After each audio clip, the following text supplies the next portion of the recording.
និយាយរួមទៅមនុស្សគឺសឹងតែគ្រប់គ្នាហ្មងដែលទទួលបានការមើងងាយពេលជាពីអ្នកតេអញ្ចឹងណាបើយើងមានចំណុចខ្វះខាតតាណាគេនឹងលើកមកនិយាយទៅនឹង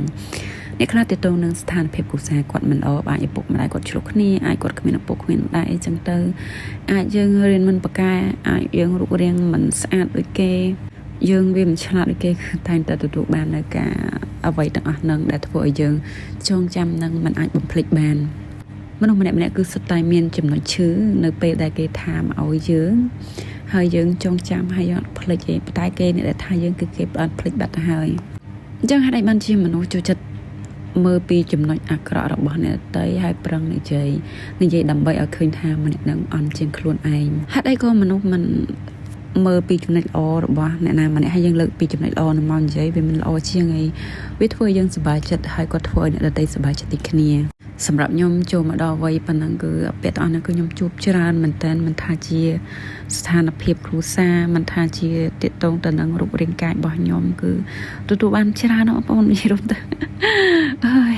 អ្នកខ្លះគេថាពាក្យមើងងាយទាំងអស់ហ្នឹងនឹងធ្វើឲ្យយើងរឹងមាំបងប្អូនតែមនុស្សគ្រប់គ្នាមិនប្រកាសថាសុទ្ធជាអ្នកដែលរឹងមាំទេចឹងហើយបានជាអ្នកខ្លះគឺឆ្លងវាផុតគឺយើងគិតខ្លីតែបើសិនជាយើងឆ្លងផុតយើងនឹងរឹងមាំប៉ុន្តែទន្ទឹមនឹងការរឹងមាំបងប្អូនបើសិនយើងអត់ចេះធ្វើចិត្តទៀតណាយើងរស់បានប៉ុន្តែយើងរស់នៅដោយមានក្តីសុខយើងរស់បានប៉ុន្តែអារម្មណ៍របស់យើងគឺពោពេញទៅដោយការខឹងការស្អប់ខ្លួនឯងការអត់មានក្តីសុខហើយបានកាត់មកមិនស្អាតដូចគេហើយក៏កាត់មកមានដូចគេហើយក៏ឆ្លាតកាត់មកមិនឆ្លាតដូចគេហើយក៏កាត់មិនប្រកែដូចគេយល់ទៅយើងចាប់ដើមមើងងាយពីសមត្ថភាពខ្លួនឯងអត់បានគិតថា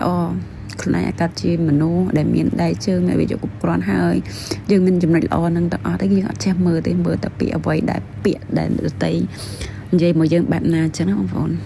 ចាំមកថាបងប្អូនទោះជាយើងនៅក្នុងកលៈទេសៈណាក៏ដោយគឺត្រូវស្រឡាញ់ខ្លួនឯងត្រូវព្យាយាមផ្លាស់ប្ដូរខ្លួនឯងនៅអ្វីដែលអាចផ្លាស់ប្ដូរបានត្រូវធ្វើម៉េចឲ្យថ្ងៃនេះគឺល្អជាងម្សិលមិញត្រូវចងចាំថាសូមកុំបោះបង់ខ្លួនឯង